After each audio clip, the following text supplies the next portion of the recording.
ተወዳጇ የኪነ ጥበብ ሰው ሙዚቀኛ ኩኩ ሰብስቤ በሰይፉ ፋንታሁን ላይ ከቀረበች በኋላ ያልተጠበቀ ነገር ገጥሟታል። ታዲያ ምንድነው ጉዳዩ? በዝርዝር ይዘነዋል። ዘፈን ልታቆሚ?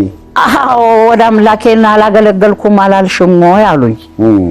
Baby can I change my mind ብላችሁስ? በአገልግሎቶቹ እውቅናን ያተረፈው የቤተ ክርስቲያን ዕውቅ አገልጋይ በጭፈራ ቤት መገኘቱ ትልቅ ቁጣን ቀስቅሷል። እንግዲህ ይህን አስነዋሪ ድርጊት ሁላችንም ማውገዝ ነው ያለብን። እዚህ ግብዣ ላይ ተጋብዞ በመሄዱ ጥፋት የለበትም።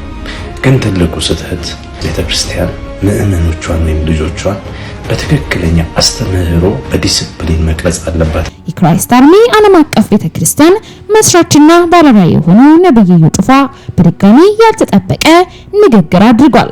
6-7 ፖሊስ ኮንፈረንስ ቦታ ሲታዩ በፖሊስ ታጀበ የሚሉ ሰዎች 470 ወታደር ቢያጅበን ምን ልትሆኑ ነው? ጴንጤ ደግሞ ኤቭሪ ሚኒት እንትን ውስጥ ነው ያለው፣ አዳራሽ ውስጥ ነው ያለው። ዳቦ ከሰማይ ይመጣል ብሎ ያስተምራል። አንድ ዳቦ ግን እስካሁን ኢትዮጵያ ውስጥ አልወረደም። እኔ እግዚአብሔርን ምግብ አልለመንኩትም፣ ልብስ አልጠየቅኩትም። ጠይቅ አልጠየቅክም ተብላ አትሸለምም። በዚህ በምስሉ ላይ የምትመለከቱት ወጣት ባለበት እንዲያዝ እንፈልጋለን። የትኛውም ሃይማኖት ራዳር ይጣሳል። እውነተኛውን ወንጌል ስትሰብክ የሃይማኖተኞችን ራዳር ጥሰት ይገባል። ጴንጤ የሆነ የ3000 ዓመት ታሪክ ሊኖርክ አይችልም። የናንተ አባቶች አንጀት በጣሽ ሊሆኑ ይችላሉ። አንጀት ይበተስና ክብሩ ይስፋ፣ ሰይጣን ይደፋ። ሰላም ጤና ይስጥልን ቤተሰቦቻችን፣ ይህ የሮማንስ ሮድ የዩቲዩብ ቻናል ነው። በቻናላችን አዳዲስና ወቅታዊ ትኩስ መረጃዎችን ይዘንላችሁ መተናል። እስከ መረጃው ፍጻሜ አብራችሁን ቆዩ። ቻናላችንን ሰብስክራይብ ያላደረጋችሁ ሰብስክራይብ በማድረግና የደወል ምልክቷን በመጫን አዳዲስ መረጃዎችን በፍጥነት ያገኙ። ቪዲዮአችንን ለሌሎች ሼር በማድረግ ቤተሰባዊነቱን ያጠናክሩ። አይመለከተንም፣ ነቢያት አያውቁንም፣ አብርሃምኛ አይደለም፣ ሙሴኛ አይደለም፣ ኢትዮጵያውያንን ጽድቅ ያለ አህዛብ ነው። ተራራ ስር አያቶቻችን ቅድመ አያቶቻችን የሚሰግዱ ስርማሽ ቅጠል በጣሽ የነበሩ አንጀት የሚቆጥሩ ኢየሱስ የሚባል የማያውቁ የዛሬ 3000 ዓመት ምናምን ውሸት ጴንጤ የሆነ እኮ በፍጹም የ3000 ዓመት ታሪክ ሊኖርክ አይችልም። ይሄንን ቪዲዮ እስኪ በምትችሉት መጠን ኮፒ ሊንክ አድርጉት። ጴንጤ የሆነ የ3000 ዓመት ታሪክ ሊኖርክ አይችልም። የናንተ አባቶች አንጀት በጣሽ ሊሆኑ ይችላሉ። አንጀት ይበተስና ኢትዮጵያውያን አባቶች ግን የኦርቶዶክስ አባቶች ግን በሐዋርያት ሥራ ምዕራፍ 8 ከቁጥር 28 ላይ እንዳለው የነቢያትን መጽሐፍ ያነቡ የነበሩ ናቸው። ኮምፕሊንግ ሼር ማድረጋችሁን እንዳትረሱ። እወዳችኋለሁ። ለማንኛውም ሰዎች በልባቸው የሞላውን በአፋቸው ይናገራል። መጽሐፍ ሲናገር ሰው በልቡ የሞላውን በአፉ ይናገራል ይላል። የተሳሳተ ሰው ካለ ለመመለስ መንፈሳዊ ነገር ነው፣ በመንፈሳዊ ንግግር ነው መነጋገር ያለብን። የሚያስጠላ ስድብ እያወራን እኔ የሚከተለው መንገድ ልክ ነው ብሎ ማውራት ራሱ ጥያቄ ምልክት። የቆምክበት ቦታ ኢየሱስን የሚሸት ከሆነ የኢየሱስ መንፈስ አንተ ውስጥ ካለ አትሳደብ። የስድብ አፍ ለማን እንደተሰጠ የታወቀ ነው። ከሱ ጋር ንክኪ ካላችሁ እንደፈለጋችሁ ነው የምታወሩት። ምክንያቱም መጽሐፍ ሲናገር የስድብ አፍ ለአውሬ ተሰጠ ነው ብሎ ክርስቶስ በትህትና እንድናገለግል በትህትና እንድናወራ እንጂ እንደዚህ አይነት ነገር በመጽሐፍ ቅዱስ ላይ የለም። ሲቀጥል መጽሐፍ ሲናገር ሁላችንም አሕዛቦች እንደሆነን መጽሐፍ ይናገራል። ከመጽሐፍ ቅዱስ ውጪ ባለው ትምህርት ላይ ከሆነ እኔ አይመለከተኝም፣ እሱን አላውቅም። ሁላችንም የገባነው በኢየሱስ በኩል እንጂ ከዛ በፊት አሕዛቦች እንደነበር መጽሐፍ አስረግጦ ይናገራል። በስሜታዊነት ልክ የእግር ኳስ ደጋፊ ነበር፣ አዎ ከዛ በፊት ምናምን አይባልም። መጽሐፍ ምን ይላል ብሎ እናወራለን። መጽሐፍ እንዲህ ብሎ ይናገራል ኤፌሶን ምዕራፍ 2 ቁጥር 11 ላይ ስለዚህ እናንተ አስቀድሞ በሥጋ አሕዛቦች ነበራችሁ። ያዝልኝ መጽሐፍ ነው የሚናገረው፣ እኔ አይደለሁም። ቁጥር 12 በዛ ዘመን ከእስራኤል መንግስት ርቃችሁ ለተስፋ ቃል ኪዳንም እንግዶች ሆናችሁ በዚህ ዓለም ተስፋ አጣችሁ ከእግዚአብሔር ተለይታችሁ ያለ ክርስቶስ ነበራችሁ። አሁን ግን እናንተ በፊት ርቃችሁ የነበራችሁ በክርስቶስ ኢየሱስ ሆናችሁ በክርስቶስ ደም ቀርባችኋል። መጽሐፍ እንዲህ ብሎ እየተናገረ ይሄንን መካድ ራሱ ኃጢአት ነው። በኢየሱስ በኩል ነው ወደ አብ የገባነው። የተስፋ ቃል ወራሾች የሆነው በኢየሱስ በኩል ነው። መጽሐፍ የማይናገረው መናገር ራሱ ኃጢአት ነው። ፊቴን የማዞረ ሰው እንዴት ክርስቶስን የሚያል ዕውቀት ጋር ደርሶ ወደ ኋላ ሊመለስ ይችላል? ሰው እንዴት ክርስቶስን ትቶ ማብቂያ ወደ ሌለው ተረት ይመለሳል? ገላትያ ምዕራፍ 5 ላይ ያለው የእግዚአብሔር ቃል አሁን ያለችውን የኦርቶዶክስን ቤተክርስቲያን በደንብ ይገልጣታል ብዬ አምናለሁ። ገላትያ ምዕራፍ 5 ቁጥር 1 ላይ ስታዩ በነጻነት ልንኖር ክርስቶስ ነጻነት አወጣን ይልና እንግዲህ ጸንታችሁ ቁሙ፣ ዳግመኛም በባርነት ቀንበር አትያዙ ይላል። ይሄን የሚለው የእግዚአብሔር ቃል ነው። ሰው ክርስቶስ ከበራለት ከባርነት ይወጣል። ክርስቶስን ወደ ጎን የተወለት ደግሞ ወደ ባርነት ቀንበር ይመለሳል። በዚህ ወንድማችን ላይ የሆነው ይሄ ነው። ክርስቶስን ወደ ኋላ ትቶ ድጋሚ በባርነት ቀንበር መያዝ። ተመልከቱት። ሰው ብዙ ነገሩን ሊቀይር ይችላል። ቤት ቢጠበው ቤት ሊቀይር ይችላል። ልብስ ቢጠበውም ልብስ መቀየር ይችላል። የነፍሱን እረኛ ግን በምን ሊቀይረው ይችላል? ጌታውን አዳኙን ግን በምን ሊቀይረው ይችላል? እናንተ መልሳችሁ ምንድነው? ጌታችሁን በምን ትለውጡታላችሁ? ከጌታችሁ ወዴት ትሸሻላችሁ? ሂዱ ብትባሉስ ወዴት ትሄዳላችሁ? ለዛ ነው ጴጥሮስ ሲናገር ካንተ ወዴት ወደ ማን እንሄዳለን ያለው። ከጌታ ኢየሱስ ወዴት ይኬዳል? ከነፍሳችን እረኛ ወዴት እንሄዳለን? ወንድሜ ዛሬም ጌታ ኢየሱስ ይወዳል። የነፍስን አዳኝ ጥላት ኮብልል። ክርስቶስ ላይ ሌላ አንዳች ነገር አጨምር። የነፍስን እረኛ አትዘንጋው። ለጊዜው የሚያስደስቱ የሚመስሉ ነገሮች ያልፋሉ። የማያልፈው የእግዚአብሔር ልጅ ኢየሱስ ክርስቶስ ነው።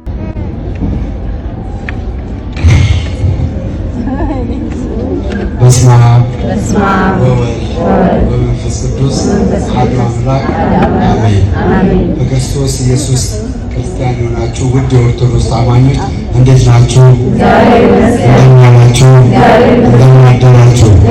የድንግል ማርያም ጥበቃ፣ የመላእክት ጥበቃ፣ የእግዚአብሔር ቸርነት በእናንተ በቤታችሁ ይሁንላችሁ።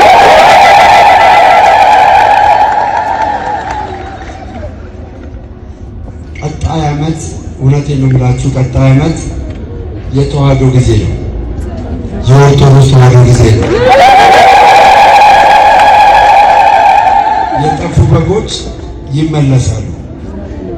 የጠፉ በጎች ከዚህ ቤት እንደኔ የጠፉ በጎች ይመለሳሉ። የትኛውም ሃይማኖት ራዳር ይጣሳል። እውነተኛውን ወንጌል ስትሰብክ የሃይማኖተኞቹን ራዳር ጥሰህ ትገባለህ። ድንበሩን ጥሰህ ትገባለህ። አሜን ነው ወይ?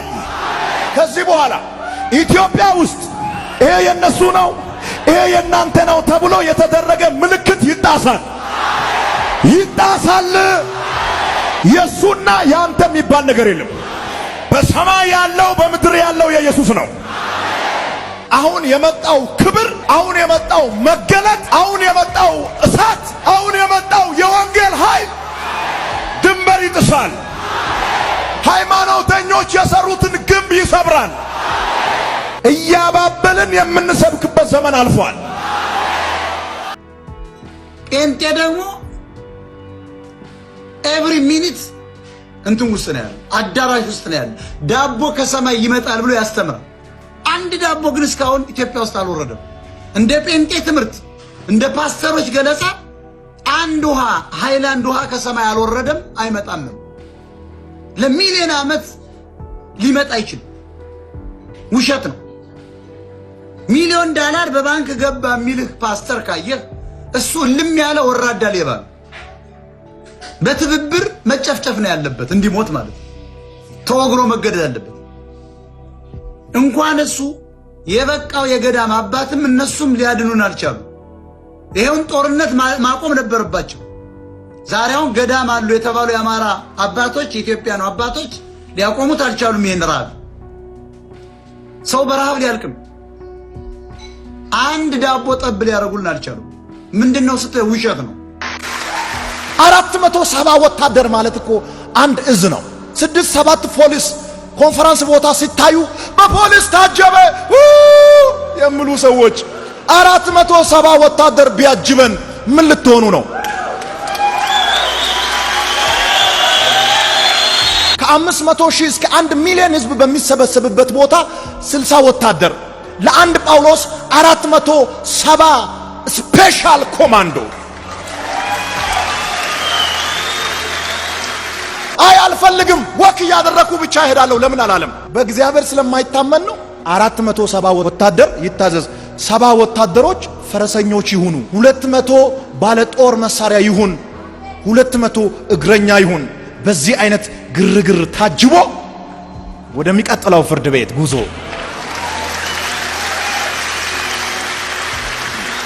የእግዚአብሔር ሰው ነህ፣ ለምን ትታጀባለህ በፖሊስ የምትሉኝ ሰዎች እናንተ ቢሮ ሲመጣ ለምን ትፈትሹኛላችሁ? ለምን ትፈትሹኛላችሁ? የእግዚአብሔር ሰው ነው ብላችሁ የምታምኑ ከሆነ ቀጥ ብዬ እንዲገባ ለምን አታስገቡም? በጥበቃ ለምን ታስፈትሻላችሁ? ዋናው ሪሰሱ አይደለም፣ ግን እግረ መንገድ መናገር መልካም ነው። ክፎችን በአንድ ጊዜ አንሰብርም። አንዴ ሰብረን እንጠብቃለን።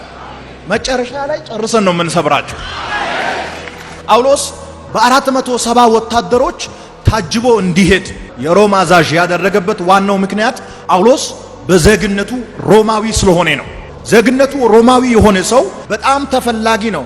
ሮማውያን ለዜጎቻቸው ልዩ ክብር ይሰጣሉ። ሮማዊ ዜጋ ዝም ብሎ አይቀጣም፣ ዝም ብሎ አይታሰርም፣ ዝም ብሎ አይገደልም። ወንጀሉ ባልተረጋገጠበት ሁኔታ ጳውሎስ ተቀጣ ማለት ወይም ተገደለ ማለት አዛዡ ላይ ከባድ ጦስ እንደሚያስከትል ስለሚያውቅ ነው። እንግዲህ ይህን አስነዋሪ ድርጊት ሁላችንም ኦርቶዶክሳውያን ማውገዝ ነው ያለብን። አሁን ፊዮና እንደዚህ አጥፍታለች፣ ፈለገ እንደዚህ አድርጓል ሳይሆን ፊዮና እንግዲህ ደስታዋን መግለጽ በምችልበት መንገድ ነው የገለጸችው። ፈለገም እዚህ ግብዣ ላይ ተጋብዞ በመሄዱ ጥፋት የለበትም። ግን ትልቁ ስህተት ቅድስት ቤተክርስቲያን ምእመኖቿን ወይም ልጆቿን በትክክለኛ አስተምህሮ በዲሲፕሊን መቅረጽ አለባት ብዬ አምናለሁ። እስካሁን አልቀረጸችም፣ የቀረጸች አይደለም እያልኩ ሳይሆን እንደ ፕሮቴስታንት ሆነ እንደ ሙስሊም ጠንከር ያለ ጣት ልጆቿን የምትሰበስብበት ልጆቿን በዲሲፕሊን የምታንጽበት ሕግ ያስፈልጋታል። ጠንከር ያለ ለምሳሌ ፕሮቴስታንት ዘፈንን በፍጹም አይሰሙም፣ ሙስሊሞችም እንደዛው። ፕሮቴስታንቶች መጠጥ ያለበት ቦታ ተደብቀው ካልሆነ በስተቀር በግልጽ ሲያደርጉም አይታይም። የሚደበቁትም ቁጥራቸው እጅግ አናሳ ነው። በሙስሊሙም እንደዛው።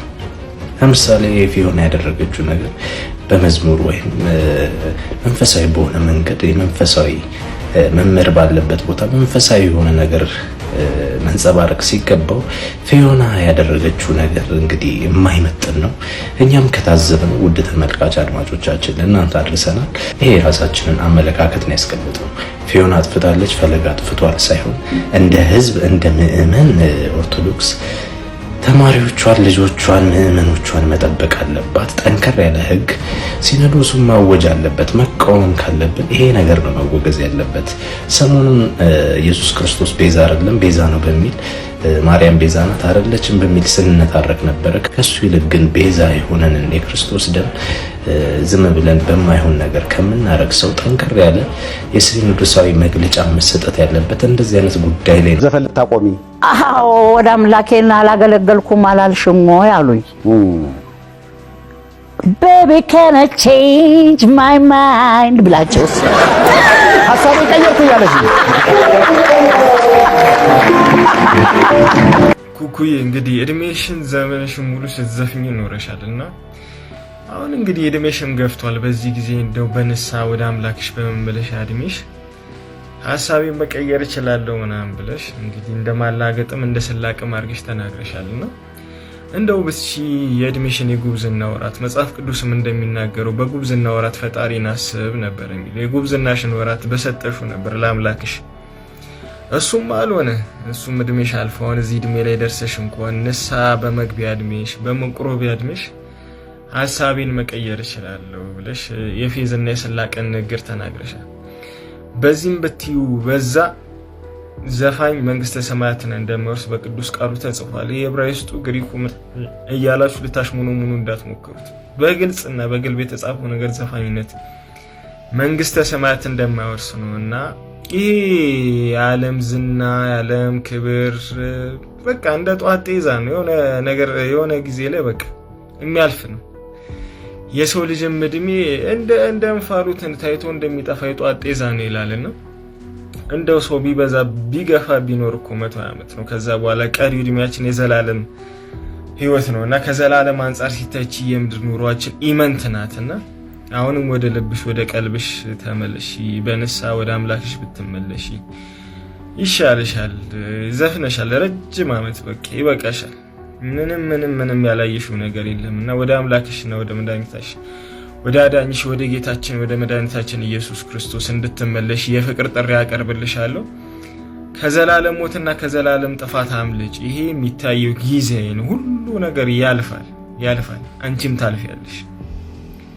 ስለዚህ ለዘላለሙ ቤት ይስር ያውንም ባለሽ እግዚአብሔር በቀጠለልሽ እድሜ እግዚአብሔርን እያመሰገንሽ እግዚአብሔርን እያመለክሽ እኔ እግዚአብሔርን ምግብ አልለመንኩትም ልብስ አልጠየቅኩትም ጠይቅ አልጠየቅክም ተብላ አትሸለምም በዚህ እኔ ብዙ እዛ ቸርች የማይመቸኝ የብልጽግና ነው ስብከታቸው የሚል ሰውዬ መኪና እየነዳ እኮ ነው እሱ ስለ ምግብ ነው እንዴ እዛ ቸርች ደግሞ የሚያስለቀቁት ሁሌ ቁስ ነው አዎ ቁስ ነው ማስለቀቀው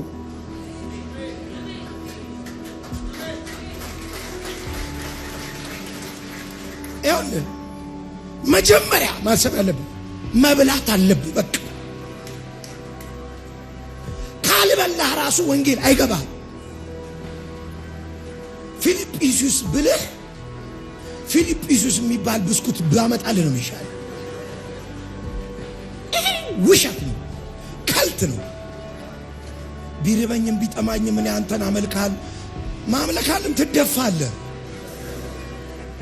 ቢርበኝም እኔ ዘምር እንደ ይደክማል ድፍት ነው የምትለው ከዛ ዘመዶች ክብሪት ለኩሳ አፍንጫ ላይ ያረጉላል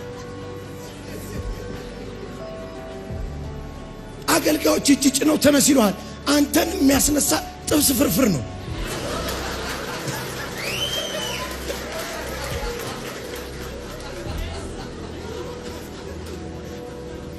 መጥፎ ሰዓት ላይ ጠራውባችሁ ልክ ነው እኔ ልባርካችሁ በዘመናችሁ ሁሉ አይራባችሁ ልባርካችሁ ነው እግዚአብሔር እንጀራ ያዘጋጅላችሁ አንዴ ይሄ ሰውዬ ምን እንደሚል ሰምተን እንመለስ ጴንጤ ከኃጢአቱ ለመጽደቅ ከኃጢአቱ ለመንጻት 10 ሳንቲ ዘርዝሮ ሲያድላት አንዳንዶች ጴንጤ ቸርች በር ላይ ለምንድን ነው የኔ ቢጤ የማይኖረው አዎ ስለማትሰጡ ነው የማይኖረው ኦኬ ሂዱ እስቲ ማርያም ሂዱ እስቲ ገብርኤል በሩ ላይ ጠቅላላሉ አዎ እዛም ደጎ ነው አይደለም ማስተሰሪያ ነው ተብለው ነው እኛ ይሄን የምናደርገው አንተ እንዳልከው አድርጉ ስለተባለን አይደለም የእግዚአብሔር እውነተኛ የሆነ ቃልና ትእዛዝ ገብቶ ነው በነገራችን ላይ እግዚአብሔር የእውቀትና ያስተሳሰብ ደሃ አድርጋችሁ እውነቴን ነው የምላችሁ እሱ የረሳቸውን የዘነጋቸውን እኔ ሁለት ሐሳቦች አነሳለሁ እናንተ ይሄን መልእክት ሼር አድርጉልኝ በነገራችን ላይ በሐሰት ትንቢትና በዳንስ በጭፈራ በሰበሰከው ብር ሆድና ከርስን ከሞላ በኋላ የተራቡ የተጠሙ የተቸገሩ ሰዎች ትዝ እንደማይሉ መናገር ራሱን የቻለ ትልቅ ነገር ነው የሰው ልጅ ሲጠግብ ሐሳቡ ሲሞላለት እግዚአብሔርን ይረሳል ቃሉን ትእዛዙን ይረሳል ለዚህ ነው በኦሪት ዘዳግም ምዕራፍ 32 ቁጥር 15 ላይ ያዕቆብ ከፍሪዳውም ከሰባውም በላም ጠገበ የፈጠረው እግዚአብሔርንም ረሳ የመድኃኒቱን አምላክ ተወ ናቀ ይለናል ስለዚህ የሰው ልጅ ሆዱ ሲሞላ እግዚአብሔርን ይረሳል ትእዛዙን ይረሳል የእግዚአብሔርን መንገድ ይዘነጋል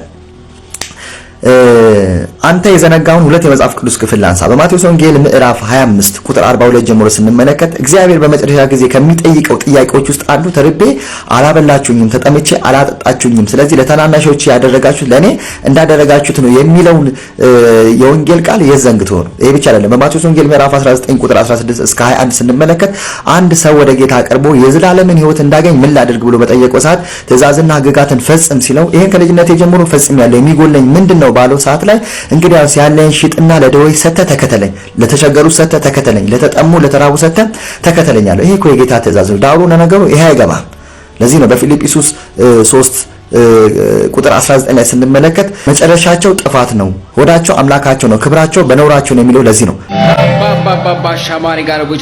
ይሄ በምስሉ ላይ የምትመለከቱት ወጣት ባለበት እንዲያዝ እንፈልጋለን ምክንያቱም ኢየሱስ ክርስቶስ ላይ ታፍሩበታላችሁ ትሸማቀቃላችሁ የሚል ቪዲዮ ሰርቷል አሁን ደግሞ እንደዚህ ይላል ቪዲዮውን ሰምተን እንመለስ ስሙት ራባባባባ ሻማሪ ጋርቦች ማጋሪ ጋር ባርባር ፍርኩስት ማና ማርባራ ባባባባባባ ጉዳዩ እንደዚህ ነው የኛ አምላክ ተዋጊ ነው ስሙም እግዚአብሔር ይባላል እኛ ተጋድሏችን ከስጋና ከደም አይደለም ከዚህ ዓለም መሪ ከሆነው ከዲያብሎስ ጋር እንጂ እግዚአብሔር ለእያንዳንዳችን እንደ ስራችን ይከፍለናል ያላገጥከው ወይም ደግሞ ያፌዝከው በፕሮቴስታንት እምነት ላይ አይደለም ያው ቅዱስ በሆነው በእግዚአብሔር ቃል ላይ ነው አይምሮ ካለህ አስተውል ረጋበል የምትሰራቸው ቪዲዮዎች ጸብ የሚያስነሱ ሃይማኖት ከሃይማኖት ጋር የሚያጋጩ ናቸውና እባክህ ለራስ ለህይወትም ዋጋ ስጥ ኢየሱስ ይወድሃል። ኢየሱስ ላንተ ስል ዋጋ ከፍሎልሃልና እንወድሃለን። ለህይወትህ ዋጋ ስጥ። ምንም የምንለው ነገር የለንም። እግዚአብሔር ለቃሉ ተዋጊ ነው። ሰላም ሰላም ሰላም፣ እንዴት ናችሁ? ክብሩ ይስፋ፣ ሰይጣን ይደፋ። ወንድሜ አክሊለ ለሰጠኝ ምላሽ በጣም አመሰግናለሁ። በመጀመሪያ ደረጃ ከምስጋና ነው የምጀምረው። አስበህ ምናልባት ጥያቄዎቹ ይጠቅማሉ ብለህ አስበህ ነበር የተናገርከውና ደስ ብሎኛል። በመጀመሪያ በስርዓቱ ስለመለስክልኝ ደስ ብሎኛል። ሌላው ምንድነው ጥያቄዎቼን አልመለስክም። ለመመለስ የፈለከው ነገር ደስ ብሎኛል። ስለሱ ጥያቄን አልመለስክም። እኔ የጠየቅኩን ነገር አልተመለሰልኝም። ሌላው ቀልድ በክርስቶስ የምትቀልድ ብለህ ነው ያልከኝና በክርስቶስ አንተ ቀልድ ጨዋታ ከመሰለ በጣም ያሳዝናል ብለኛል። ሌላው ያልከውን ደግሞ ቃል በቃል መናገር ስላለብኝ ነው ወንድሜ። ሌላው ምንድነው ያልከኝ? ምንድነው አንተ ክርስቶስን ብትወድ ኖሮ ቤትን ዘግተህ ተንሰቅስቀ እያለቀስክ ስለ ክርስቶስ ትጠይቅ ነበር እሱን ለማወቅ ብለኛል። መቼም አንድ ነገር መነግረው ወንድሜ፣ መቼም ቤቴ ክርስቶስን ፈልጌ ሳለቅስ ላይቭ ላይ ቪዲዮ ከፍቼ እንዳለቅስ ቤቴን ዘግቼ ይውልኝ ብዬ አይደረግም አይደል? ቤቴ መቼም አትገባም መንፈሱ አለህ ብዬ አላስብም። ያን ያህል የተቀደሰ ስራዎች እንሰራለን ብዬ ስለማላስብ፣ ምክንያቱም ቤቴ ተደፍቼ ሳለቅስ ስለ ክርስቶስን ፍለጋ አክሊሉ ያዩኛል ወይም ሌላዎቹ ያዩኛል ብዬ አይደለም። እኔ ነኝ የዋሻሁት ወይስ ሌላ ነው የዋሻው? ምንድነው? በመጀመሪያ ደረጃ መባጼውን ክርስቶስን 1 ሰዓት ሙሉ ሳመው ከንፈሩን ይላል። ክርስቶስ መጥቶ መባጼውን ሳመው ይላል። የግድላ መጽሐፍ ነው። ግዴታ የለብህም ብለኛል። ነው ለምን መሰለ በዚህ ጉዳይ ላይ አጥብቄ የምጠይቀው ሌሎችም ወንጌላውያን የሚጠይቁበት ምክንያት የተሳሳተ ነው። አሁን መባጼውን ምን ይደረጋል? ስሙ ገብቶ ቅዳሴ ላይ ይነገራል። ቅዳሴ ላይ ስለሚነገር ስህተት ነው እያልኩ ነው። ኢየሱስ ክርስቶስ የ5 ዓመት ልጅ እያለ ደረቱን የመታውን ሰው ገሎታል ይላል። ቅድስት ድንግል ማርያም 30 ዓመት አጥብተዋለች ጡቷን ይላል። የስህተት ትምህርት ነው ማለት። ክርስቶስን ክደ ታምረ ማርያም ላይ ትምህርቱ ምንድነው የሚለው? ክርስቶስን ትተ ሁሉንም ትተ ክደ ማርያምን ካመንክ ትድናለህ ተብሎ ተጽፏል። የስህተት ትምህርት ነው ይሄ ነገር። መቀበል አለብህ የለብህም ሳይሆን የስህተት ትምህርት ነው። ሙሉ በሙሉ ይወገድ እያልኩ ነው። የክርስቶስን የዓለም ቤዛነት ወስደን ለቅድስት ድንግል ማርያም ሰጥተናል አይደለችም አይልም መጽሐፍ ቅዱስ። አምጣ የክርስቶስን ቤዛነት፣ አዳኝነት፣ አማላጅነት፣ አስታራቂነት፣ ጠበቃነት ሙሉ ወንጌል ይሰብካል። ሙሉ ወንጌል ነው የሚሰብከው። ሌላው ምነግርህ ክርስቶስ ሳምራ ሰይጣንን ከእግዚአብሔር ላስታርቅ አለች። ላስታርቅ ብላ ለአንቺም አላረግልሽ የለም ተብሎ ወዴት ሄደ ተብሏል?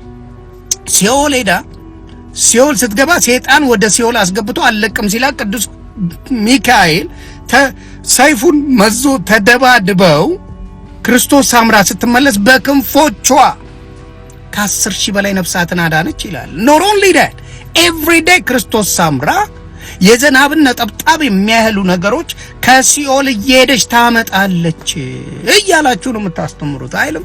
ስለ ክርስቶስ ሳምራ መቅደስ ላይ ቅዳሴ ላይ በሷ ቀን ላይ ትታወሳለች አትታወስም?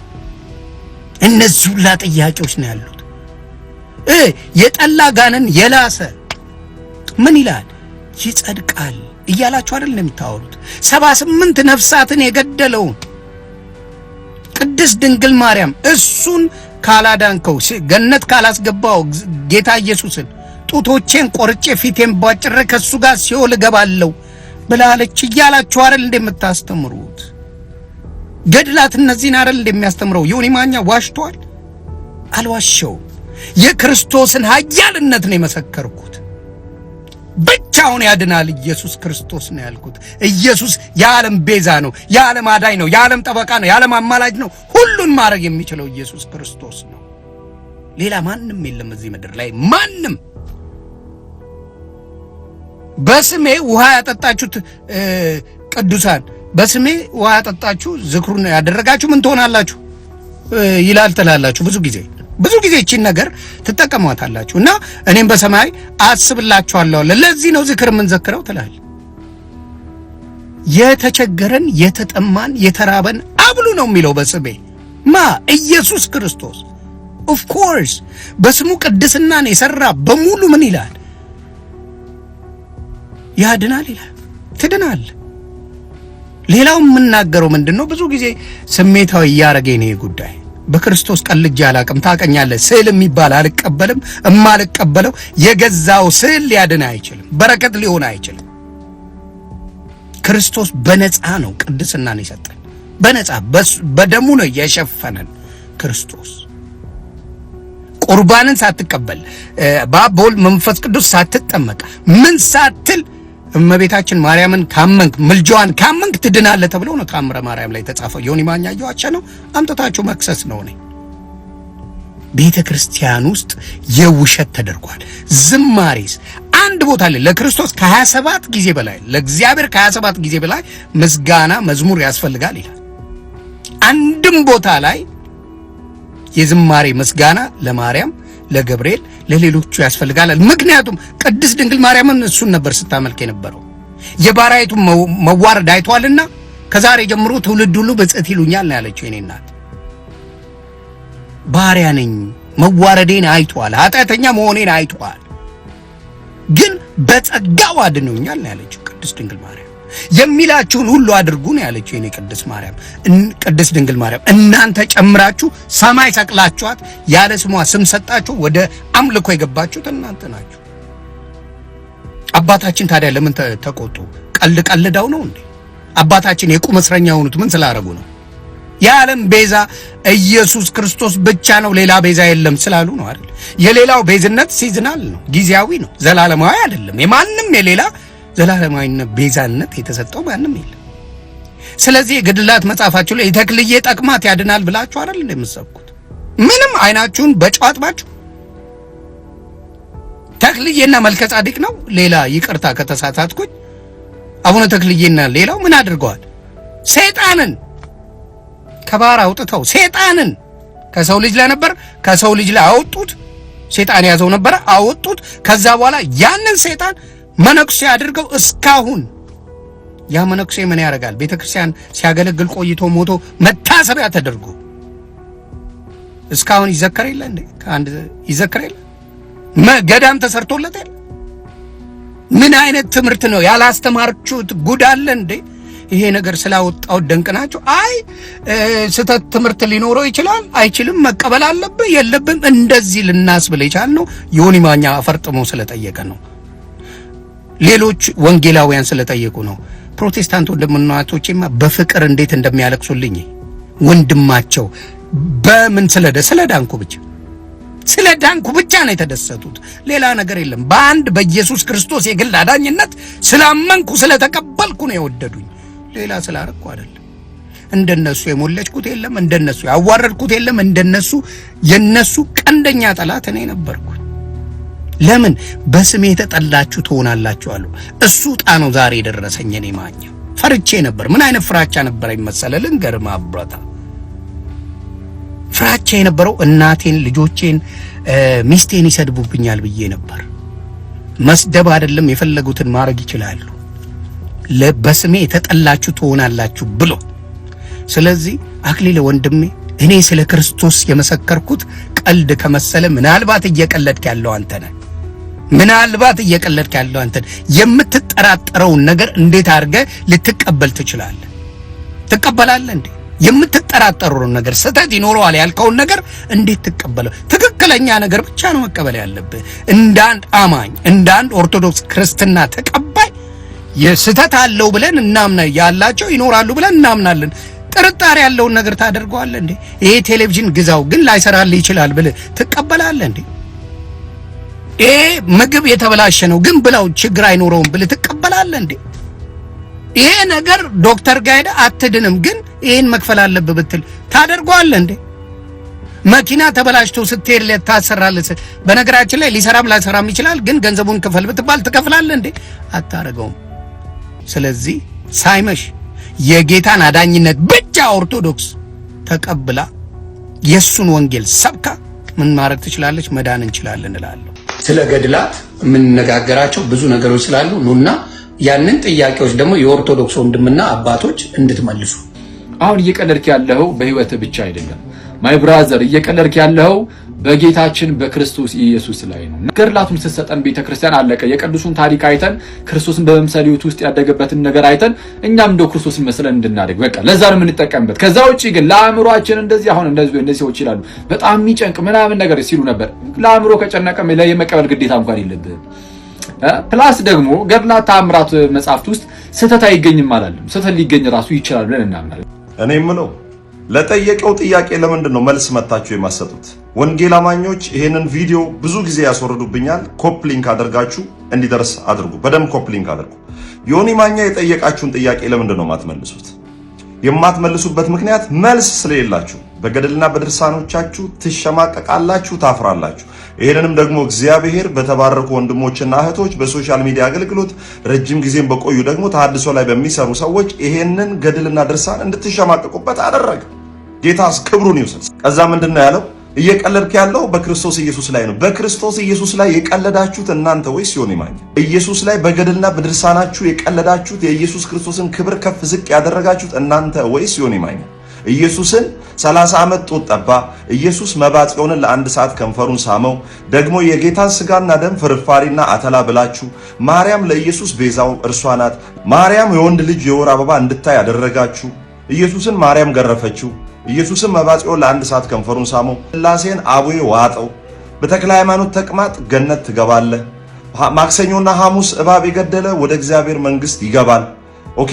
ሌላው ኢየሱስ ክርስቶስን ክዶ ሃይማኖትን ክዶ ክርስትናን ክዶ ጥምቀትን ክዶ ሰው በማርያም ካመነ ወደ እግዚአብሔር ገነት ይገባል ብላችሁ ኢየሱስን ከፍ ዝቅ ያደረጋችሁ የኢየሱስን የአምላክነት ስፍራ የአዳኝነት ስፍራ የኢየሱስ ክርስቶስን የፈጣሪነት ስፍራ ወስዳችሁ ለማርያምና ለመላእክት ሰጣችሁ።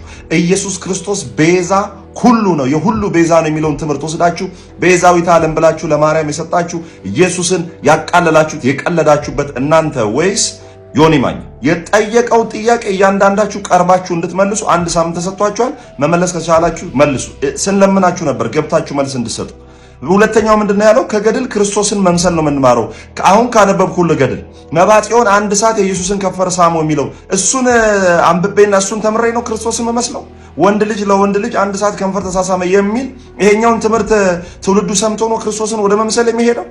ማርያምን ማለት ኢየሱስን ክደህ ይላል ታምረ ማርያም ላይ ኢየሱስን ክደ፣ ከዛስ በኋላ ጥምቀቱን ክደ፣ ከዛስ በኋላ ቁርባንን ክደ፣ ከዛስ በኋላ መላእክትን ክደ፣ ክርስትናን ክደ፣ ማርያምን እስካልካት ድረስ ወደ እግዚአብሔር መንግስት ትገባል። ለምን? በምልጃዋ በኩል የሚል ትምህርት ክርስቶስን የሚያስክድ ትምህርት ይዞ ነው ሰው ክርስቶስን ወደ መከተል የሚሄደው። ገድልና ድርሳናትን ሰው አንብቦ ነው ክርስቶስን ወደ መሰል የሚሄደው። ማርያም የወር አበባ ወንድ ልጅ እንዳይ ያደረገች የሚል ትምህርት ሰምቶ ነው ሰው ገድልና ድርሳንን ሰምቶ ነው ክርስቶስን ወደ መምሰል የሚያድገው። መጽሐፍ ቅዱስ እንዲህ ይላል በሁለተኛ ጴጥሮስ ምዕራፍ 1 ቁጥር 2 ላይ የመለኮቱ ኃይል በገዛ ክብሩና በበጎነቱ የጠራንን በማወቅ ለሕይወትና እግዚአብሔር ለመምሰል የሚሆነው ነገር ሁሉ ምን ለመሆን ለሕይወትና እግዚአብሔርን ለመምሰል የሚሆነው ነገር ሁሉ ስለሰጠን እኛ እግዚአብሔርን ለመምሰል ክርስቶስን ለመምሰል የሚያስፈልገው ሁሉ በመጽሐፍ ቅዱስ ውስጥ ተቀምጧል። ሌላ የተናገረው ነገር አለ። የመቀበል ግዴታ የለብህም ገድልን። ቴንኪው የዘመናት ጥያቄያችን እኮ ይሄ ነው። እናንተን ማስጣል ነበረ ጥያቄያችንም ትጋታችንም። እግዚአብሔር በጸጋው ደግሞ ረድቶናል። ሶላ ስክሪፕቸራ ወደሚል መጽሐፍ ቅዱስ ብቻን ኢንፋሊብል ወደሚል ትምህርት ውስጥ እየመጣችሁ ነው። ሕጸጽ አልባ እርሱ ብቻ ነው ወደሚል ትምህርት እየመጣችሁ ነው። ጌታ ይባረክ። መጨረሻ ላይ ያለው ነገር ምንድን ነው? ስተት አለባቸው ገድላችንና ድርሳናት። እድሜ ለወንድሞች፣ እድሜ ለአባቶች በተሐድሶ ውስጥ እየተገረፉ ዋጋ እየከፈሉ እስከ ዛሬ ድረስ ላመጡ እድሜ ለእግዚአብሔር ጸጋ። ሁሉን ያደረገው እግዚአብሔር ነውና በገድልና በድርሳናችሁ ማፈር መሸማቀቅ ከጀመራችሁ ለኢትዮጵያ ኦርቶዶክስ ቤተክርስቲያን ተሐድሶ እየሆነ ጌታን እናከብራለን። መልስ ካለ አክሊል ቀርበ መልሱን ስጥ። ያለበለዚያ ዳር ሆነ ዳር ቁጭ ብለ በሌላ አካውንት ከምትመለከት ገብተ መልስ ስጥ።